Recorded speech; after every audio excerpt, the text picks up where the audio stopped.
protesting employees demanding the restoration of the old pension scheme. Such protests keep erupting in various parts of the country time and again.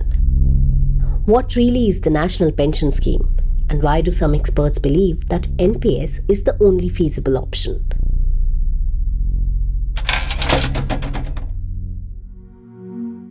NPS is a retirement benefit scheme initiated by the Government of India in 2004 for the government employees to extend pension benefit to them. In 2009, the scheme was open to all Indian citizens. It came about to solve a particular problem which the government was facing. All the government employees, whether they be central government employees or state government employees, their key entitlement was getting inflation adjusted pension. There was no contribution or there was no funding of this pension plan. But if you got into the government and when you retired, you were assured of this pension for your life. This was turning out to be a huge liability for the government. The government wanted to put a stop to this. And they did put a stop to this by introducing the national pension system.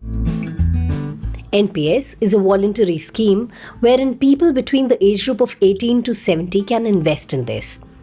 The money that you contribute to your NPS account is then invested in market-linked instruments, equity and debt. The money is further managed by a pension fund manager of your choice. There are 3 different kinds of NPS accounts: Tier 1, Tier 2 regular and Tier 2 tax saving scheme.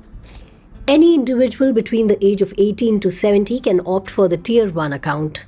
It's the most widely used variant of NPS and a mandatory account for anyone wanting to join NPS. It has restrictions on withdrawals and comes with tax benefits.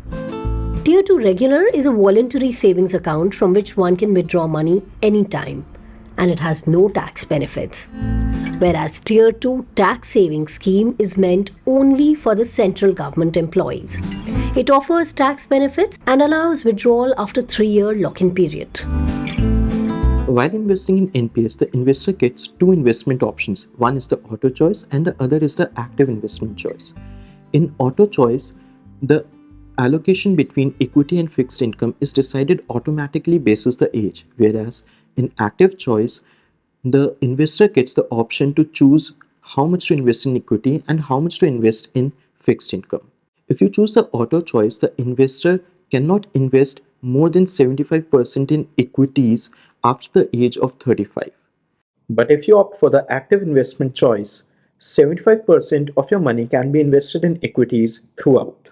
Since NPS is aimed at your retirement and usually the investment horizon is long enough, one must allocate as much possible to equities. The investor can change the asset allocation between equity and fixed income without incurring any additional charges or tax liability. It is the only investment avenue in which your employer can contribute and it will not be added to your income. So this is the only window of tax exempt income that you can derive.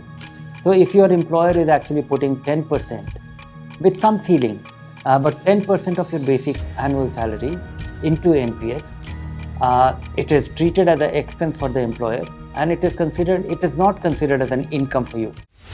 Second is lowest possible cost for any managed investment. Cost of asset management in NPS is 0.09%. It will be perhaps the lowest in the world, and because NPS has been able to achieve a large scale. Then I think one interesting feature is automatic rebalancing. When I'm saying that the active plan can have 75% into equity and 25% into fixed income, there is an automatic rebalancing. This asset rebalancing on an annual basis itself will provide you some extra return. You have options to choose a fund manager within NPS. And if you don't like a fund, you want to move your money from one fund to another, there is absolutely no tax implication. For more details on the National Pension Scheme, click on the link in the description box below.